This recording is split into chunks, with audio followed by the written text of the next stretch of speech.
మీ మోకాల నొప్పులకు ఎటువంటి సర్జరీ లేకుండా ఎపియాన్ పెయిన్ క్లినిక్ అందిస్తున్న అత్యాధునిక చికిత్స. అల్లు అర్జున్ అరెస్ట్ అయ్యారు. ఆ తర్వాత ఆయన రిమాండ్ కోసం జైలుకు వెళ్లారు. బెయిల్ మీద వెంటనే ఇవాళ రిలీజ్ అయ్యారు. అయితే అల్లు అర్జున్ అరెస్ట్ వెనక ప్రధాన కారణం రేవతి అనేటువంటి మహిళ తొక్కిసలాటలో చనిపోయింది అనేది అందరికీ తెలుసు. అయితే ఆమె మీద ఆమె చనిపోయిన తర్వాత ఆమె భర్త పెట్టినటువంటి కేసు ఆధారంగానే పోలీసులు అరెస్ట్ చేశారు, జైలుకు పంపారంటున్నారు. కానీ అసలైన రీజన్ వేరే ఉంది అనేది ఇప్పుడు పొలిటికల్ సర్కిల్స్లోనూ అదేవిధంగా ముఖ్యంగా సినీ ఇండస్ట్రీలో కూడా ఒక టాక్ నడుస్తుంది. అదేంటో మీకు వివరించే ప్రయత్నం చేస్తాను. రేవంత్ రెడ్డి పేరును సక్సెస్ మీట్లో అల్లు అర్జున్ చెప్పడంలో ఉచ్చరించడంలో మర్చిపోయారు. ఆయన గుర్తు రాలేదు రేవంత్ రెడ్డి పేరు, సీఎం రేవంత్ రెడ్డి పేరు, తెలంగాణ సీఎం పేరు. కాబట్టే ఆయన ఈ విధంగా చేసి ఉంటారా అనేటువంటి అనుమానాలు వస్తున్నాయి. అసలు ఆ వీడియో ఏంటి, ఏం మాట్లాడారు అల్లు అర్జున్, ఇవన్నీ కూడా మీకు. ఇది పుష్ప 2 సినిమా సక్సెస్ అవడంతో సక్సెస్ మీట్ పెట్టారు అల్లు అర్జున్.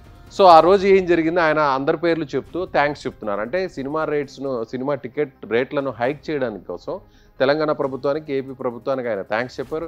అదే రోజున పవన్ కళ్యాణ్ కూడా ఆయన థ్యాంక్స్ చెప్పారు. ఏపీ సీఎం చంద్రబాబుకి పవన్ కళ్యాణ్ బాబాయ్ అంటూ కూడా ఆయన థ్యాంక్స్ చెప్పారు.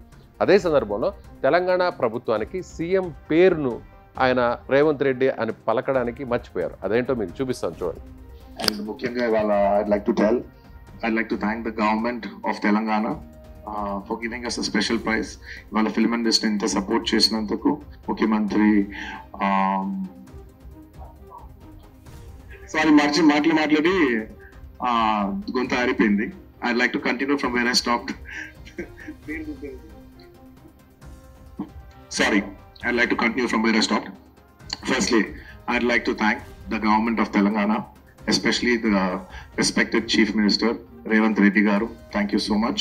ఇక బన్నీ ఇలా చేసి కవరేజ్ డ్రైవ్ ఇది అంటే అల్లు అర్జున్ ఆ టైంలో తెలంగాణ సీఎం రేవంత్ రెడ్డి పేరును మర్చిపోవడం వల్లనే ఇదంతా జరిగింది. రేవంత్ రెడ్డి తానేంటో చూపించేటువంటి ప్రయత్నమే. అందులో భాగంగానే బన్నీని అరెస్ట్ చేశారు, అల్లు అర్జున్ని అరెస్ట్ చేశారు అనేటువంటి చర్చ నడుస్తుంది. అయితే రేవంత్ రెడ్డి కూడా అందుకు తగ్గట్టుగా ఆయన ఒక జాతీయ ఛానల్కు, ఆజ్తక్ ఛానల్కి ఇచ్చినటువంటి ఇంటర్వ్యూలో కూడా ఆయన ప్రత్యేకంగా చెప్పడం జరిగింది. సినిమా వాళ్ళు సినిమా తీస్తారు, ఆ వచ్చిన డబ్బుతో సంపాదించుకుంటారు, ఇంట్లో ఉంటారు. వాళ్ళు ఏమన్నా దేశం కోసం ఏమన్నా ఫైట్ చేశారా? పాకిస్తాన్ కోసం ఏమన్నా బార్డర్లో ఉండి దేశం కోసం ఏమన్నా యుద్ధం చేశారా?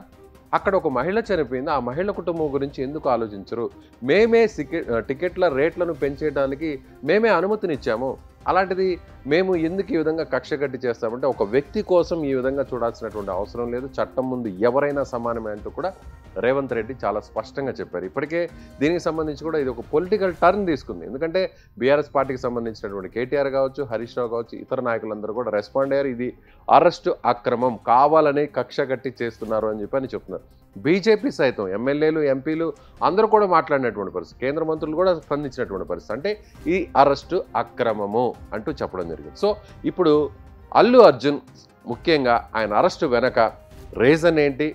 అల్లు అర్జున్ అరెస్టు వెనక ఖచ్చితంగా రేవంత్ రెడ్డి ఉన్నారా? రేవంత్ రెడ్డి కావాలని ఇది చేశారా? లేదంటే చట్ట ప్రకారం చట్టం తన పని తాను అది చేసుకుపోయిందా అనేది ఇప్పుడు పెద్ద ఎత్తున చర్చ నడుస్తుంది. సో మీరేమనుకుంటున్నారు? దీని వెనక ఎవరున్నారు? సో రేవంత్ రెడ్డి ఉన్నారా, లేదంటే యాదృచ్ఛికంగా జరిగినటువంటి ఒక రొటీన్ ప్రొసీజర్లో భాగంగా జరిగినటువంటి అరెస్టు, జైలు, బెయిల్ అనుకుంటున్నారా? ఖచ్చితంగా కామెంట్ చేయండి మీ అభిప్రాయాన్ని. Thank you.